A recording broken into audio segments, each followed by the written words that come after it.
إن الحمد لله نحمده ونستعينه ونستغفره من يهده الله فلا مضل له ومن يضلل فلا هادي له وأشهد أن لا إله إلا الله وحده لا شريك له ونشهد أن سيدنا ونبينا وحبيبنا وشفيعنا وقرة أعيننا محمدا عبده ورسوله صلی اللہ تبارک و تعالی علیہ وعلى آلہ وأصحابہ وأزواجہ وذریتہ وبارک وسلم تسلیما کثیرا اما بعد فاعوذ باللہ من الشیطان الرجیم بسم اللہ الرحمن الرحیم سارعوا إلى مغفرة من ربكم وجنة أرضها السماوات والأرض أعدت للمتقين الذين ينفقون في السراء والضراء والكاظمين الغيظ والعافين عن الناس والله يحب المحسنين. وقال تعالى من ذا الذي يقرض الله قرضا حسنا فيضاعفه له أضعافا كثيرة. وقال تعالى لن تنالوا البر حتى تنفقوا مما تحبون. وقال النبي صلى الله عليه وسلم الراحمون يرحمهم الرحمن ارحموا أهل الأرض يرحمكم من في السماء. سبحان ربك رب العزة عما يصفون وسلام على المرسلين والحمد لله رب العالمين. اللهم صل على سيدنا محمد وعلى آل سيدنا محمد وبارک وسلم. میرے محترم بھائیو اور دوستو، دنیا میں اللہ تعالیٰ تک پہنچنے کے بہت سے راستے ہیں. اللہ تعالیٰ کو راضی کرنے، اللہ تعالیٰ تک پہنچنے کے بہت راستے ہیں. اللہ تعالیٰ فرماتے ہیں والذین جاہدوا فینا لنہدینہم سبلنا. جو لوگ قربانی کرتے ہیں، ہماری خاطر قربانی کرتے ہیں، ہم ان کو اپنے راستے سجھاتے ہیں. راستہ نہیں، راستے. اللہ تعالیٰ تک پہنچنے کے بہت راستے ہیں.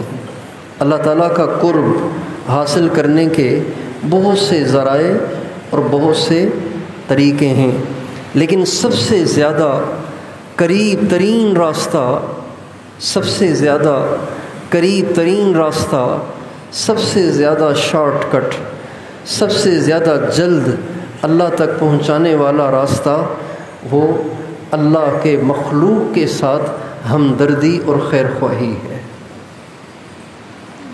مخلوق کے ساتھ ہمدردی کرنا، مخلوق کے ساتھ خیر خواہی کرنا اللہ تعالیٰ کو اتنا پسند ہے، اتنا پسند ہے. یہ عمل اللہ تعالیٰ کو اتنا پسند ہے، اتنا پسند ہے کہ اس کی برکت سے بعض دفعہ اللہ تعالیٰ بڑے بڑے گناہوں کو بھی معاف فرماتے ہیں. بخاری شریف میں ایک واقعہ ہے، مشہور واقعہ ہے. بنی اسرائیل کے اندر ایک عورت تھی، اس نے ساری زندگی زنا کیا، ساری زندگی بدکاری میں گزاری. ایک دفعہ وہ کہیں جا رہی تھی تو راستے میں اس نے ایک کنویں کو دیکھا. کنویں کے کنارے پر ایک کتا بیٹھا تھا جس کو اتنی شدید پیاس لگی تھی کہ اس کی زبان باہر آ گئی تھی. ابھی یہ فاحشہ جس نے ساری زندگی بدکاری کی، اس کتے کو پیاسا دیکھا، پریشان ہو گئی. کہنے لگی اب کیا کروں اس کے لیے. اتنی پریشان ہوئی کہ ادھر ادھر اس نے دوڑ لگائی، ادھر ادھر اس نے کوئی ڈول ڈھونڈا، کوئی رسی ڈھونڈی، لیکن نہ ڈول ملا نہ رسی ملی. اب کرے تو کیا کرے. اتنی ہمت نہ ہوئی کہ اس کو اسی حال میں پیاسا چھوڑ کے آگے چلی جائے. منزل تو آگے تھی، لیکن یہ کتے کو پیاسا دیکھ کر بے قرار ہوئی. اور پھر اس نے ایک بہت بڑا کام کر دیا. کیا کیا؟ اس نے اپنا جوتا اتارا. اس کا جوتا چاروں طرف سے پیک تھا، جیسے موزہ ہوتا ہے ایسے، جیسے فوجیوں کا بوٹ ہوتا ہے ایسے. اس نے وہ جوتا اتارا. اور اس جوتے سے ڈول والا کام لیا، بالٹی والا۔ اب اس کو نیچے کیسے بھیجے؟ تو اس نے اپنی چادر اتار دی۔ اس زمانے کی فاحشہ بھی چادر اوڑھتی تھی۔ اس نے چادر اتاری، اس چادر میں اپنے اس جوتے کو باندھا اور اس کو کنویں میں اتارا، اور کنویں سے اپنے جوتے کو پانی سے بھر کر باہر نکالا، اور کتے کے سامنے اس نے پانی ڈالا۔ جب کتے نے پیا اور کتا ٹھیک ہو گیا، کتے کا جگر ٹھنڈا ہو گیا، تو فاحشہ کو بھی سکون ہوا اور پھر وہ آگے چلی گئی۔ ہمارے نبی فرماتے ہیں اپنے وقت پر اس فاحشہ کا انتقال ہوا، اللہ تعالیٰ کے سامنے اس کی زندگی بھر کے زنا اور زندگی بھر کی بدکاری کو پیش کیا گیا۔ اللہ تعالیٰ نے فرمایا چونکہ اس نے میرے ایک کتے پہ رحم کیا تھا، لہٰذا میں بھی آج اس پہ رحم کرتا ہوں، اس کو معاف کرتا ہوں اور اس کو جنت دیتا ہوں۔ ہمارے نبی کا ارشاد ہے، آپ فرماتے ہیں الخلق عیال اللہ، الخلق عیال اللہ، مخلوق اللہ کا کنبہ ہے، مخلوق اللہ کی فیملی ہے۔ فأحب الخلق الی اللہ من احسن الی عیالہ، سب سے زیادہ اللہ تعالیٰ کو اپنی مخلوق میں محبوب وہ ہے جو اس کی مخلوق کے ساتھ اچھا سلوک کرتا ہے۔ مخلوق کے ساتھ اچھا سلوک کرنا، مخلوق کو راحت دینا، مخلوق کے ساتھ ہمدردی کرنا، مخلوق کے ساتھ خیر خواہی کرنا اللہ کو اتنا پسند ہے۔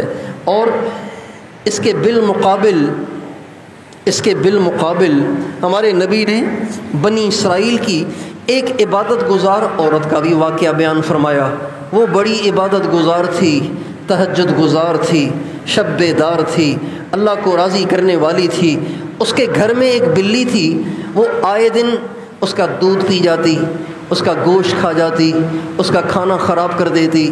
ایک دفعہ اس عورت کو آ گیا غصہ، عبادت گزار تھی، عورت کو غصہ آ گیا، اس نے کسی طریقے سے بلی کو پکڑا اور اس کو رسی سے کسی ستون سے باندھ دیا، پلر سے اس نے باندھ دیا۔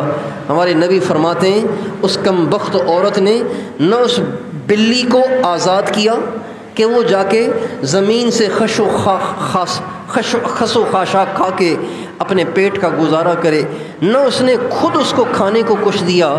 اسی طرح وہ 3 دن بلی بندھی رہی، نہ اس کو کھانے کو ملا نہ اس کو پینے کو ملا، اور وہ اسی حال میں بلی پیاسی اور بھوکی مر گئی۔ جب یہ عورت مرنے کے بعد اللہ تعالیٰ کے سامنے پیش ہوئی اور اس کی عبادتیں پیش ہوئیں، اس کی تہجد پیش ہوئی، اس کی لمبی لمبی نمازیں پیش ہوئیں، تو اللہ تعالیٰ نے فرمایا چونکہ اس نے میری ایک بلی پہ رحم نہیں کھایا، لہٰذا میں بھی اس پہ رحم نہیں کھاتا، اس کی ساری عبادتیں مردود ہیں، اسے دوزخ میں ڈال۔ اللہ تعالیٰ کو راضی کرنے کا سب سے زیادہ قریب ترین راستہ، سب سے بڑا شارٹ کٹ، سب سے زیادہ جلد اللہ تک پہنچانے والا راستہ وہ مخلوق کے ساتھ ہمدردی ہے، مخلوق کے ساتھ خیر خواہی ہے، مخلوق کے کام آنا ہے، مخلوق کی دعائیں لینا ہے۔ اس لیے ہمارے نبی فرماتے ہیں من نفس عن مؤمن کربتن، من نفس عن مؤمن کربتن نفس اللہ عنہ کربتن من کرب یوم القیامہ، جو کسی پریشان کی پریشانی کو دور کرے گا اللہ اسے محشر کی پریشانی سے بچائے گا، اللہ اسے محشر کی پریشانی سے بچائے گا۔ اتنا اللہ کو پیارا ہے اس کا بندہ، اتنی اللہ کو پیاری ہے اس کی مخلوق۔ ہمارے ایک بہت بڑے بزرگ گزرے، حضرت خواجہ بہاؤالدین نقشبند رحمۃ اللہ علیہ، بہت بڑے بزرگ گزرے ہیں خواجہ بہاؤالدین نقشبند رحمۃ اللہ علیہ۔ ایک دفعہ کہیں جا رہے تھے، راستے میں انہوں نے کتے کو دیکھا، ایک کتے کو دیکھا، اس کتے پر خارش کا مرض لگ گیا تھا، گرمی، خارش، کتا پریشان ہو رہا ہے، کتے کے پاس ہاتھ بھی نہیں ہوتے، ایسے ہاتھ نہیں بنائے اللہ نے اس کو کہ جس سے وہ خارش بھی کر سکے. تو کتے کو جب خارش ہو جائے تو بیچارہ کبھی ادھر منہ مارتا ہے کبھی ادھر منہ مارتا ہے، پریشان ہوتا ہے. انہوں نے جب اس کتے کو اس حال میں دیکھا تو انہوں نے کتے کو لیا، اس کو نہلایا، دھلایا، تیل لگایا، وہ کتا بالکل ٹھیک ہو گیا. اللہ تعالیٰ اس کتے کی خدمت پہ ایسے راضی ہوئے کہ اللہ تعالیٰ نے ان کو اپنے زمانے کا ولیوں کا سردار بنایا اور کروڑوں انسانوں کی ہدایت کا ذریعہ بنایا. ہمارے ایک بہت بڑے بزرگ گزرے، حضرت مولانا یوسف صاحب کاندھیلوی رحمۃ اللہ علیہ، جو تبلیغ کے ساری دنیا کے دوسرے امیر تھے. اللہ تعالیٰ نے ان سے بہت دین کا کام لیا. ساری دنیا میں اللہ تعالیٰ نے ان کے ذریعے سے اسلام کا پیغام اور کلمے کا پیغام پہنچایا. کروڑوں انسانوں کی اللہ تعالیٰ نے ان کو ہدایت کا ذریعہ بنایا. فرمانے لگے یہ اللہ نے جتنا مجھ سے دین کا کام لیا ہے مجھے لگتا ہے کہ یہ ایک وجہ سے لیا ہے. تو پوچھنے والوں نے پوچھا حضرت وہ کون سی نیکی تھی جس کی وجہ سے اللہ تعالیٰ نے آپ سے دین کا اتنا بڑا کام لیا؟ فرمانے لگے ایک دن نظام الدین بستی کے نلکے کے پاس ایک چھوٹی بچی ایک مٹکے کو لے کر آئی پانی بھرنے کے لیے. غریب کی بیٹی تھی، گھر میں پانی نہیں تھا، مسجد کے باہر جو ہینڈ پمپ لگا ہوا تھا اس سے پانی بھرنے کے لیے آئی. جب وہ آئی تو اس سے پانی بھرا نہیں جا رہا تھا چونکہ وہ چھوٹی سی بچی تھی، شاید ان کے گھر میں کوئی مرد نہیں تھا. میں نے دیکھا تو آگے بڑھ کر میں نے اس کا پانی بھی بھر دیا اور مٹکے کو اٹھا کے اس کے گھر پہ بھی پہنچایا. مجھے لگتا ہے اللہ کو یہ نیکی ایسی پسند آ گئی کہ اللہ نے ساری دنیا میں میرا پیغام پہنچا دیا.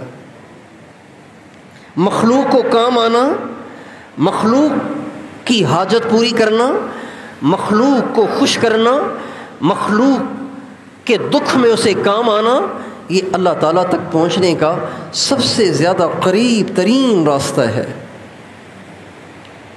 اور سب سے زیادہ جلد پہنچنے والا راستہ ہے. حضرت عبداللہ ابن عباس رضی اللہ تعالیٰ عنہما ایک دفعہ ہمارے نبی کی مسجد میں اعتکاف میں بیٹھے ہوئے تھے. مسجد کے اعتکاف میں بیٹھے ہوئے تھے. ایک شخص آیا اور آ کے اس نے اپنا رونا شروع کر دیا، آ کے اپنے دکھڑے سنانا شروع کر دیے. میرے ساتھ یہ مسئلہ، وہ مسئلہ، غموں کا انبار لگا دیا اس نے. جب اس نے بہت زیادہ پریشانی کا اظہار کیا تو حضرت عبداللہ ابن عباس نے فرمایا اگر آپ کہیں تو میں فلاں آدمی سے آپ کے لیے بات کر لوں تاکہ آپ کے ساتھ آسانی ہو جائے، آپ کے مسائل کا کوئی حل نکل آئے. کہنے لگے حضرت اگر یہ ہو جائے تو پھر کیا ہی بات ہے، یہ تو آپ کی بڑی مہربانی ہوگی. حضرت عبداللہ ابن عباس اسی وقت اٹھے اور مسجد سے باہر نکلنے لگے. جب باہر نکلنے لگے تو اسی شخص نے جس کے کام سے اٹھے تھے اس نے کہا حضرت آپ تو اعتکاف میں ہیں نا، اعتکاف کے بات کر لینا. آپ اعتکاف میں نہیں ہیں، کیا آپ اعتکاف بھول گئے؟ فرمانے لگے نہیں، مجھے اعتکاف بھولا نہیں ہے، اعتکاف مجھے یاد ہے، لیکن مجھے اللہ کے نبی کی قبر کی طرف اشارہ کر کے کہنے لگے مجھے صاحب قبر کا فرمان بھی یاد ہے، اعتکاف بھی مجھے یاد ہے، اس صاحب قبر کا فرمان بھی یاد ہے، جو کسی مسلمان کے کام کے لیے چند قدم چلے گا اللہ تعالیٰ اس کو 10 سال کے اعتکاف کا اجر عطا فرمائیں گے. مسلمان کو کام آنا اتنا عظیم الشان عمل، اتنی عظیم الشان نیکی ہے. بے دینی کا دور دورہ ہے، ہر طرف مادیت پرستی چل رہی ہے اور دنیا سے ایسی محبت ہو گئی ہے، پیسے سے اتنی محبت ہو گئی ہے، مال سے اتنی محبت ہو گئی ہے کہ یہ مال کے پرستار اور مال سے محبت کرنے والے اوروں پہ تو کیا اپنے پر بھی خرچ نہیں کرتے. بخل کی انتہا ہے اور بخیل آدمی چاہے کتنا عبادت گزار کیوں نہ ہو، ہمارے نبی کا ارشاد ہے بخیل آدمی اللہ سے دور ہے چاہے عابد پرہیزگار ہی کیوں نہ ہو، اور سخی آدمی اللہ سے قریب ہے چاہے کتنا گناہ گار کیوں نہ ہو. ہمارے نبی سخی تھے، ہمارے نبی نے اپنی امت کو سخاوت سکھائی، ہمارے نبی نے اپنی امت کے اندر نفسا نفسی پیدا نہیں کی، بلکہ ہمارے نبی نے اپنی امت کے اندر ایثار، ہمدردی، خیر خواہی کا ایسا جذبہ بھرا کہ ہمارے نبی بھی، ہمارے نبی کے صحابہ بھی صرف اپنوں کے لیے نہیں، اوروں کے لیے بھی تڑپتے تھے، صرف اپنوں کے لیے نہیں، اوروں کے لیے بھی تڑپتے تھے۔ ایسی ان میں رحم دلی، ایسی ان کے اندر ہمدردی، ایسی ان میں خیر خواہی تھی۔ ہمارے نبی کے زمانے میں لوگ آتے تھے دین سیکھنے کے لیے، غیر مسلم دین سیکھنے کے لیے آتے تھے، تو جتنے لوگ دین سیکھنے کے لیے آتے تھے آپ علیہ السلام ان کی مہمانی کرتے تھے، ان کو کھانا کھلاتے تھے۔ جو مہمان آپ کی مہمانی سے بچ جاتے تھے، مزید کی جب گنجائش نہیں رہتی تھی تو آپ اسے صحابہ میں تقسیم کرتے تھے۔ تو کوئی صحابی کچھ لے جاتا، کوئی کچھ لے جاتا، کوئی کچھ لے جاتا، یہاں تک کہ سارے مہمان تقسیم ہو جاتے۔ حضرت سعد بن عبادہ انصاری رضی اللہ تعالی عنہ روزانہ 70 مہمانوں کو اپنے ساتھ لے جاتے تھے۔ کتنے مہمانوں کو؟ 70 مہمانوں کو ساتھ لے جاتے تھے۔ ایک دفعہ ایسا ہی ہوا، ہمارے نبی نے مہمانوں کو تقسیم کیا، کرتے کرتے ایک مہمان باقی رہ گیا۔ ہمارے نبی کے گھر میں گنجائش نہیں تھی، آپ کے 9 گھر تھے، 9 گھروں میں آپ نے پیغام بھیجا، کہیں سے کچھ پیغام نہ آیا، اور کسی گھر میں کھانے کے لیے کھجور کا دانہ بھی نہیں تھا اور پینے کے لیے دودھ کی پیالی بھی نہ تھی۔ ہمارے نبی پریشان تھے، آپ فرما رہے تھے کوئی ہے جو اللہ کے اس مہمان اور میرے اس مہمان کی مہمان نوازی کرے؟ کوئی ہے ایسا؟ حضرت ابو طلحہ انصاری جو خود صاحب فاقہ اور خود فقیر قسم کے آدمی تھے، وہ کھڑے ہو گئے، کہنے لگے یا رسول اللہ آپ کا مہمان میرا مہمان، میں اس کی مہمانی کرنے کے لیے تیار ہوں۔ چنانچہ ان کو لے جا کر گھر کے دروازے کے باہر کھڑا کر دیا اور گھر کے اندر گئے اور بیوی سے کہا کچھ کھانے کو ہے؟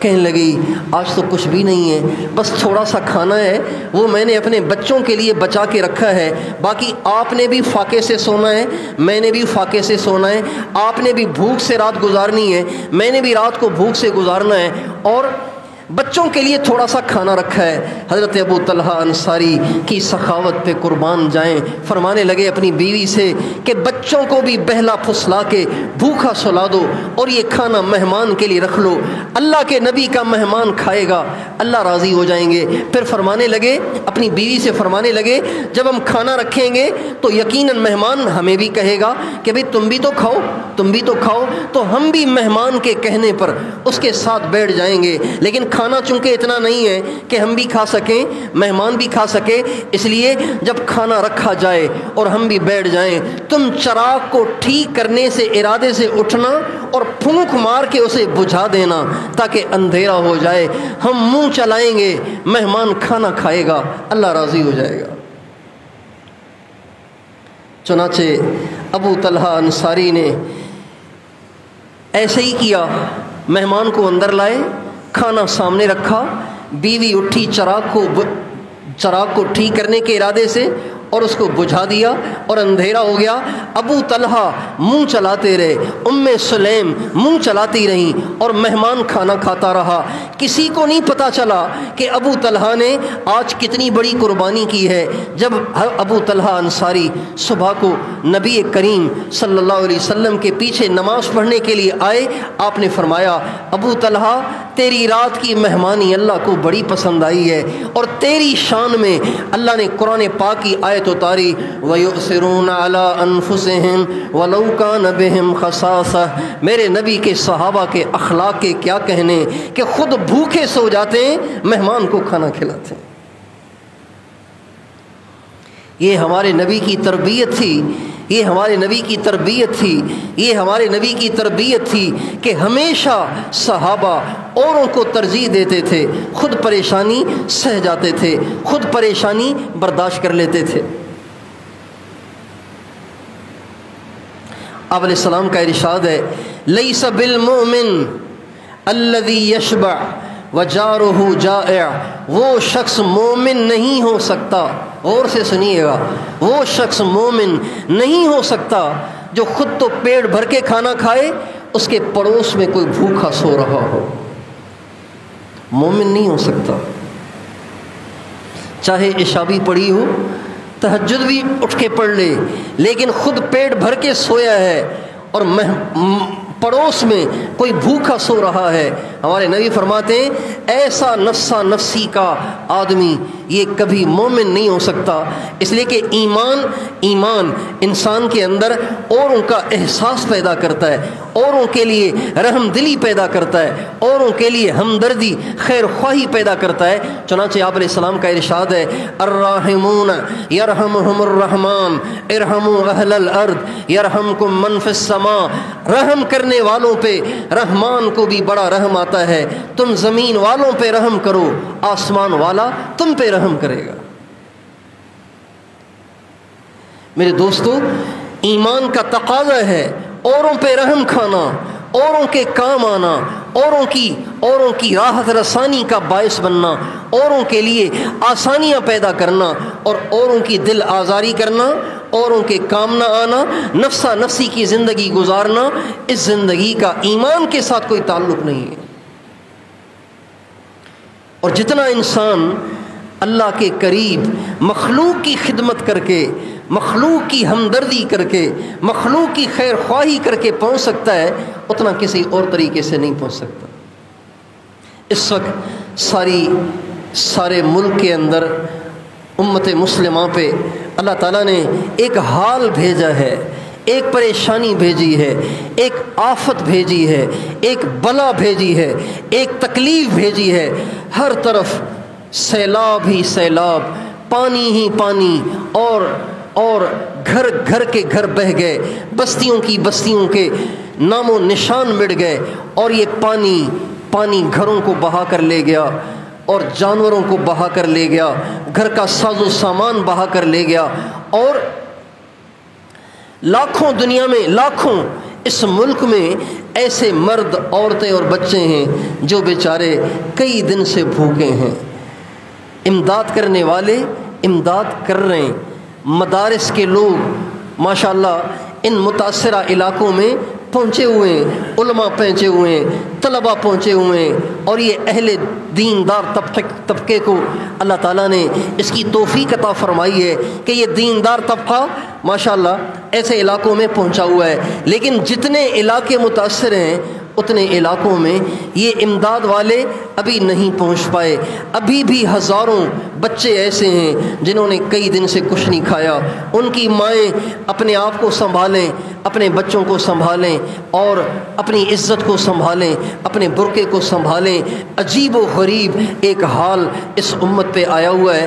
اگرچہ یہ ہمارے اپنے گناہوں کی نوست ہے، تو اس وقت اس بات کی بڑی ضرورت ہے کہ ہم دو کام کریں۔ جن کے گھر پکے ہیں، جن کو اللہ نے بنگلہ دیا ہے، جن کو اللہ نے فلیٹ دیا ہے، جن کو اللہ نے شہر میں رہنے کی توفیق عطا فرمائی ہے، گنجائش عطا فرمائی ہے، وہ یہ نہ سوچیں کہ ہماری بارش تو بند ہو گئی، ہماری سڑکیں تو خشک ہو گئیں، ہماری گلیوں کا پانی تو خشک ہو گیا، ہماری نالیاں اور گٹر تو بہنے لگ گئے، لہٰذا ہمیں کسی سے کیا سروکار۔ میرے دوستو، یہ ایمان نہیں ہے، یہ ایمان نہیں ہے۔ ایمان کا تقاضا ہے کہ آپ تحقیق کریں، گھوٹکی کا کیا ہوا، شکارپور کا کیا ہوا، راجن پور کا کیا ہوا، اور ڈیرہ غازی خان کا کیا ہوا، سلیمان اور کوہ سلیمان کا کیا ہوا۔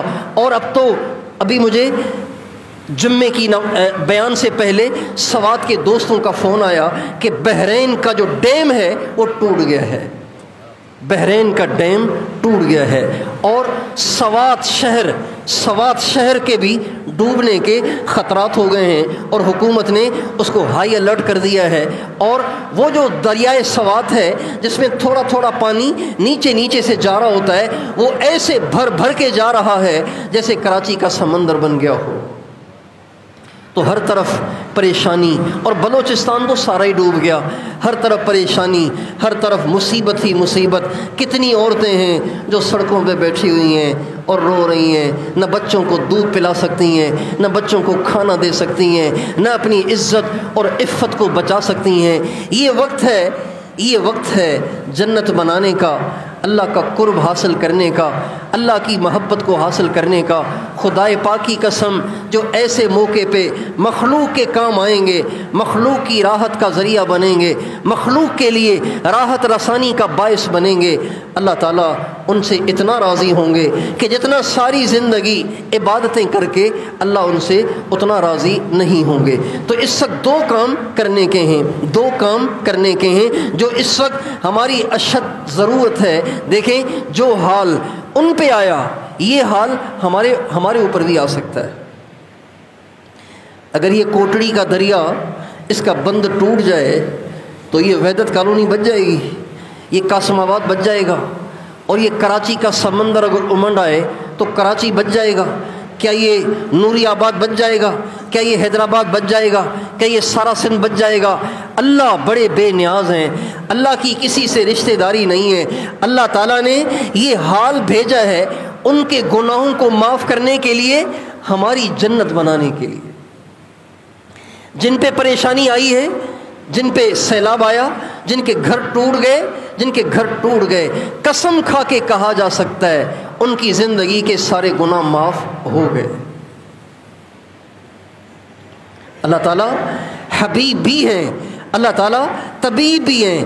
حدیث میں آتا ہے جب میرے بندے گناہ کرتے ہیں اور پھر فوراً توبہ تائب ہو جاتے ہیں اور مجھے منا لیتے ہیں تو میں ان کا حبیب ہوں، میں ان سے پیار کرتا ہوں۔ اور جب میرے بندے گناہ تو کرتے رہتے ہیں، توبہ کرتے نہیں ہیں، معافی مجھ سے مانگتے نہیں ہیں، اللہ فرماتے ہیں فَأَنَا طَبِيبُهُمْ، پھر میں ان کا طبیب بن جاتا ہوں، میں ان کا آپریشن کرتا ہوں، میں ان پہ پریشانیاں بھیجتا ہوں، میں ان پہ حالات بھیجتا ہوں، میں ان پہ سیلاب بھیجتا ہوں، میں ان پہ زلزلے بھیجتا ہوں، میں ان پہ مہنگائی بھیجتا ہوں، میں ان پہ قتل و غارت کو مسلط کرتا ہوں، میں ان پہ ظالموں کو مسلط کر دیتا ہوں۔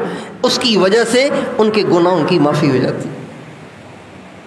ہمارے نبی کا ارشاد ہے چلتے چلتے انسان کے پاؤں میں کانٹا بھی لگ جائے نا، کانٹا بھی چبھ جائے، اس سے بھی اللہ گناہوں کو معاف فرماتے ہیں۔ تو اتنا بڑا حال، اتنی بڑی پریشانی، اتنی بڑی مصیبت، جنہوں نے نمازیں نہیں پڑھیں اور جنہوں نے فلمیں دیکھیں، جنہوں نے ڈرامے دیکھے، جنہوں نے ننگی تصویریں دیکھیں، جنہوں نے لڑکیوں سے یاریاں لگائیں اور برائی میں اپنی زندگیاں گزاریں، ان پہ تو سیلاب آیا، ان کے گھر ٹوٹ گئے، ان کے جانور بہہ گئے، اسی سے ان کے سارے گناہ معاف ہو گئے۔ ہم پہ چونکہ یہ حال نہیں آیا تو ہماری بخشش کا سامان ابھی آیا نہیں ہے۔ اگر ہم توبہ کر لیں، اللہ بغیر حال بھیجے، بغیر پریشانی بھیجے معاف کر دے گا۔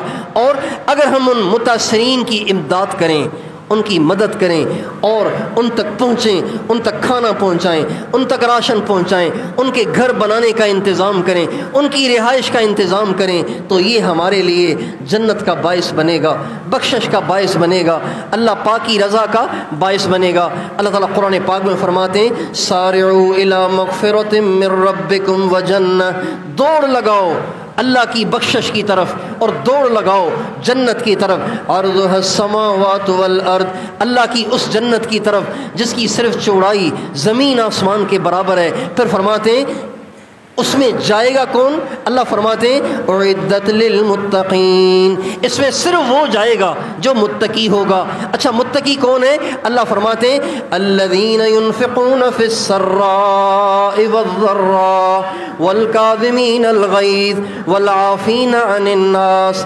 واللہ یحب المحسنین۔ اس جنت میں جائیں گے وہ جو تنگی میں بھی اور فراخی میں بھی اللہ پاک کے نام پہ خرچ کرتے ہوں گے۔ کتنا آسان ہو گیا مسئلہ، کتنا آسان ہو گیا۔ جس کو جو مالدار ہے وہ زیادہ دے، جو غریب ہے وہ اپنی گنجائش کے بقدر دے۔ ہمارے نبی سے کسی نے پوچھا یا رسول اللہ ای صدقۃ افضل، سب سے اچھا اور سب سے زیادہ افضل صدقہ کون سا ہے؟ کون سا ہے؟ تو آپ کو یہ کہنا چاہیے تھا، آپ علیہ السلام بظاہر یہ جواب بنتا ہے کہ جہاد میں اپنے پیسے لگا دے، جہاد میں پیسے لگا دے، یہ سب سے بڑا صدقہ ہے، یہ سب سے بڑی کمائی ہے۔ آپ نے فرمایا جہد المقل، جب غریب اپنی جیب سے کچھ کاٹ کے دے دیتا ہے تو یہ سب سے افضل صدقہ ہے۔ جہد المقل، غریب کا صدقہ کرنا، جس کے پاس پہلے ہی کچھ نہیں ہے، اس کے اپنے ہی لالے پڑے ہوئے، وہ بھی اپنی جیب سے جب 100 روپے نکال کے کسی غریب کا کام کرنے کے لیے لگا رہا ہے، یہ صدقہ سارے صدقوں سے زیادہ افضل ہے۔ تو بھائیو، 2 کام اس وقت کرنے کے ہیں۔ ایک تو یہ کہ ان متاثرین کی امداد کی جائے، ان کے گھر بنائے جائیں، ان کے لیے کھانے کا انتظام کیا جائے، ان کے لیے روٹی کا انتظام کیا جائے، ان کے لیے کپڑوں کا انتظام کیا جائے۔ یقین جانو، کتے کو پانی پلانے والی بنی اسرائیل کی فاحشہ عورت کی بخشش ہو گئی۔ جب آپ امت محمد صلی اللہ علیہ وسلم کے انسانوں کی خدمت کریں گے، اللہ کتنا راضی ہوگا۔ وہ تو عورت تھی بنی اسرائیل کی، اور پانی پلایا کتے کو، اور تھی فاحشہ، تو بخشش ہو گئی۔ جب آپ امت محمد صلی اللہ علیہ وسلم کے دکھی انسانوں کی مدد کریں گے، امداد کریں گے، اللہ کتنا راضی ہوگا، اللہ کتنا خوش ہوگا۔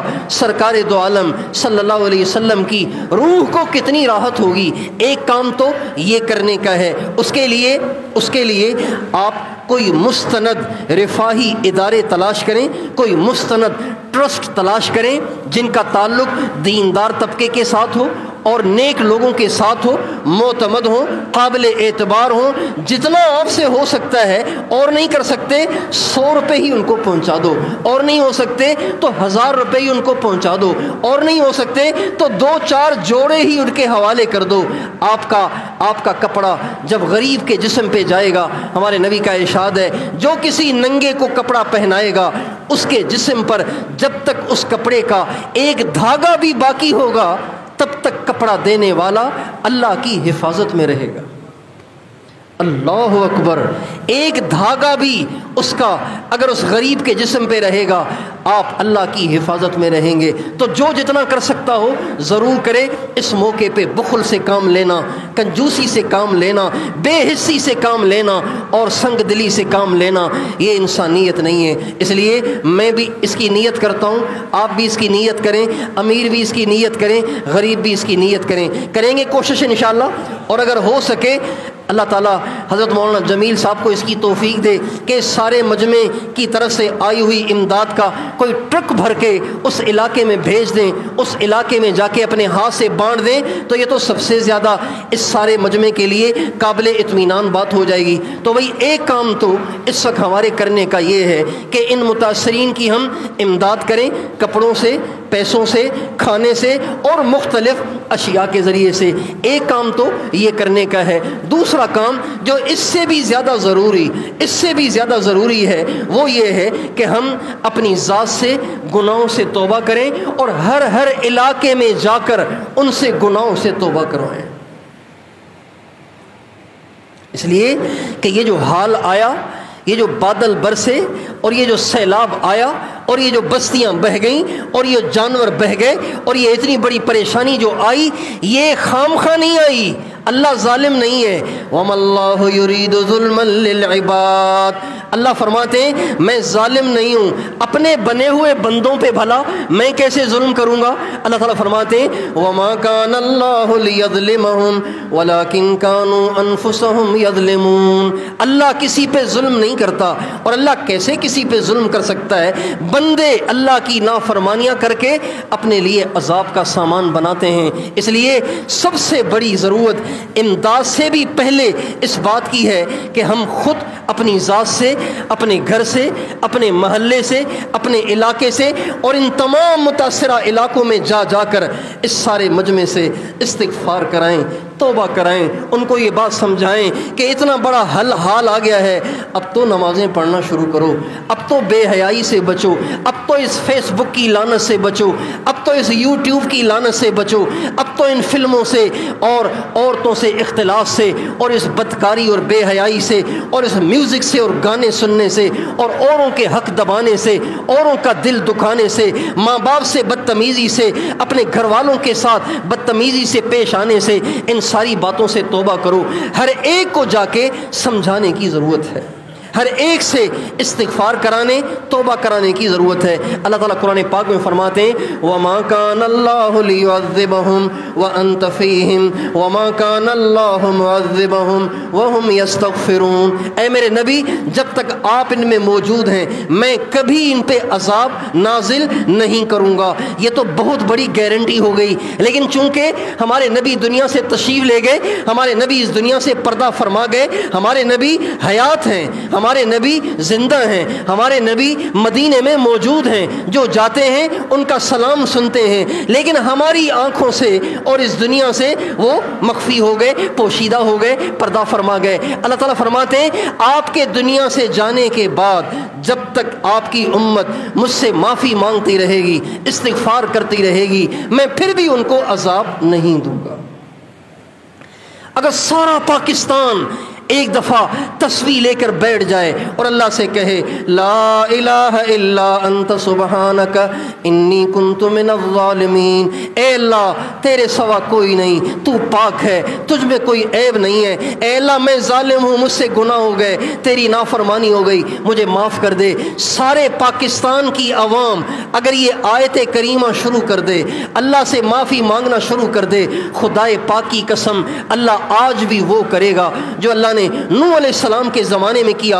نوح علیہ السلام کے زمانے میں جب ان کی بد دعا سے سیلاب آیا تو پہاڑ بھی ڈوب گئے، شہر بھی ڈوب گئے، جنگل بھی ڈوب گئے، صحرا بھی ڈوب گئے۔ آخر 40 دن حضرت نوح علیہ السلام کی کشتی پانی پر پھرتی رہی، پھر اللہ سے دعا کی، اللہ تعالیٰ نے حکم فرمایا۔ کیا حکم فرمایا؟ وَقِيلَ يَا أَرْضُ ابْلَعِي مَاءَكِ وَيَا سَمَاءُ أَقْلِعِي، اے آسمان اب تھم جا، اے زمین جو پانی کھڑا ہے اسے نگل جا۔